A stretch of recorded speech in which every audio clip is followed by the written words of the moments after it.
Fordite, also known as Detroit agate or Motor City agate, is a lapidary term for polished pieces of finely layered paint masses from automobile factories. The masses consist of automotive paint which has hardened sufficiently to be cut and polished.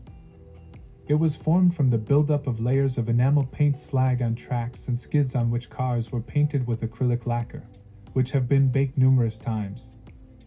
In recent times, the material has been upcycled into jewelry. Fordite is notable for the way it displays the history of the American automotive industry, both to illustrate the changing colors of car paint as well as the transformation and disappearance of the Ford Motor factories in Detroit. Gems and Gemology claims Fordite was first collected at Ford Motor Company in Michigan in the 1940s. The colors were initially dark and muted neutrals, though they still consisted of swirling patterns. The colorful acrylic lacquers of the 1950s and 1960s caused Fordite to appear in bright metallic colors. The 1960s and 1970s allowed for the boldest hues, as there were yet more demand for colorful vehicles during the decades. In recent years, the advent of the electrostatic spray painting process has replaced acrylic lacquer painting. The electrostatic process magnetizes the enamels to the car bodies, reducing or eradicating overspray.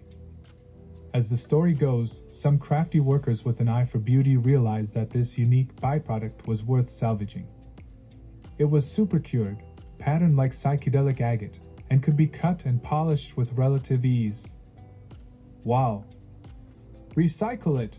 Seemed to be the resounding sentiment. And so it was. As word got around about this remarkable material, it's been said that rockhounds started showing up at auto factories, offering to help remove that problematic paint. Sadly, the techniques that produced this great rough years ago are no longer in practice. Cars are now painted by way of an electrostatic process that essentially magnetizes the enamels to the car bodies. This leaves little or no overspray. The old factory methods that created this incredible material are long gone. As these materials have become increasingly hard to get, the items made with them have become more valuable and harder to obtain. If you can get your hands on a handmade piece like this, I recommend you do.